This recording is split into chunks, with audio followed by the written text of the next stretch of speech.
ಜಿಲ್ಲಾ ಗೃಹ ರಕ್ಷಕ ದಳ ಮಾಗಡಿ ಘಟಕದ ವತಿಯಿಂದ 63ನೇ ಅಖಿಲ ಭಾರತ ಗೃಹ ರಕ್ಷಕ ದಳ ದಿನಾಚರಣೆಯನ್ನು ವೈಭವದಿಂದ ಆಚರಿಸಲಾಯಿತು. ಸರ್ಕಲ್ ಇನ್ಸ್ಪೆಕ್ಟರ್ ಜಿವೈ ಗಿರಿರಾಜ್ ಚಾಲನೆ ನೀಡಿದರು. ನಂತರ ಮಾತನಾಡಿ, ಭಾರತ ದೇಶದ ಆಂತರಿಕ ಭದ್ರತೆಯನ್ನು ರಕ್ಷಿಸಲು ನೆರವಾಗುವಂತಹ ನಾಗರಿಕರ ಸುಸಂಘಟಿತ ಸ್ವಯಂ ಸೇವಕ ದಳದ ಗೃಹ ರಕ್ಷಕ ದಳ 1946ರಲ್ಲಿ ಮುಂಬೈನಲ್ಲಿ ಕೋಮು ಗಲಭೆಗಳಿಂದ ತತ್ತರಿಸಿದಾಗ ಕೆಲವರು ಸಮಾಜ ಸೇವಕರು ನಾಡಿನಲ್ಲಿ ಶಾಂತಿ ಪಾಲನೆಗಾಗಿ ಜನರ ಮಾನ ಪ್ರಾಣ ಆಸ್ತಿ ರಕ್ಷಣೆಗೆ ಮುಂದೆ ಬಂದರು.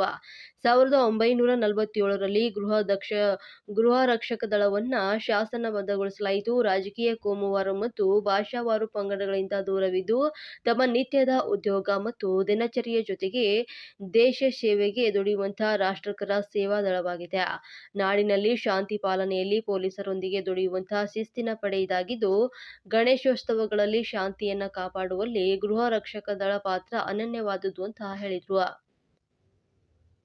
ಜಿಲ್ಲಾ ಸಮಾದೇಷ್ಟರಾದಂತಹ ನಿರಂಜನ್ ಎಲ್ ಅಧ್ಯಕ್ಷತೆ ವಹಿಸಿ ಮಾತನಾಡಿ, ಜಿಲ್ಲೆಯಲ್ಲಿ 550 ಗೃಹ ರಕ್ಷಕ ದಳ ಸಿಬ್ಬಂದಿಗಳಿದ್ದು, ಮೆಟ್ರೋ 250 ಜನ, 180 ಜನರು ಕೆಎಸ್ಆರ್ಟಿಸಿ ಸಂಸ್ಥೆಯಲ್ಲಿ ಕೆಲಸ ಮಾಡುತ್ತಿದ್ದಾರೆ ಮತ್ತು ಜಿಲ್ಲಾ ಪೊಲೀಸ್ ವರಿಷ್ಠಾಧಿಕಾರಿ ಶ್ರೀನಿವಾಸ್ ಗೌಡ್ರನ್ನ ಭೇಟಿ ಮಾಡಿ 100 ಜನ ಗೃಹ ರಕ್ಷಕ ದಳ ಸಿಬ್ಬಂದಿಯನ್ನ ನೇಮಕ ಮಾಡಿಕೊಳ್ಳಲಾಗುವುದು ಅಂತ ಹೇಳಿದ್ರು. ಇನ್ನು ಶಿಸ್ತು, ಶ್ರದ್ಧೆಯಿಂದ ನಾಗರಿಕರ ಸೇವೆ ಮಾಡುವುದು ಪುಣ್ಯದ ಕೆಲಸ ಅಂತ ತಿಳಿಸಿದ್ರು. ಜಿಲ್ಲಾ ಗೃಹ ರಕ್ಷಕ ದಳದ ಅಧೀಕ್ಷಕ ಆರ್.ಕೆ. ರವಿ ಅವರು ಮಾತನಾಡಿ, ಗೃಹ ರಕ್ಷಕ ದಳದ ಪರಿಚಯ ಮಾಡಿಕೊಟ್ಟರು, ವರದಿ ಓದಿದ್ರು ಮತ್ತು ಜಿಲ್ಲಾ ಬೋಧಕ ಎಂ.ಆರ್. ಚಂದನ್, ಪ್ರಥಮ ದರ್ಜೆ ಸಹಾಯಕಿ ಕುಮಾರಿ ಸ್ವಪ್ನ, ಮಾಗಡಿ ಘಟಕದ ಪ್ಲಾಟೂನ್ ಕಮಾಂಡರ್ ಕೆ.ಎಚ್.